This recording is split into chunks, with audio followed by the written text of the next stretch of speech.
ஜட வயசு கட்டி கட்டி போட்டது நியாயமா?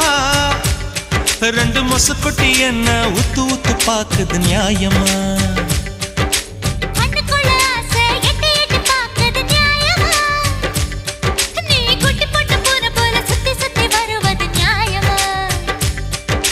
எதையோ மறக்கிற நியாயமா? எதுக்கோ அலையிற நியாயமா? பஞ்சா பறக்கிற நியாயமா?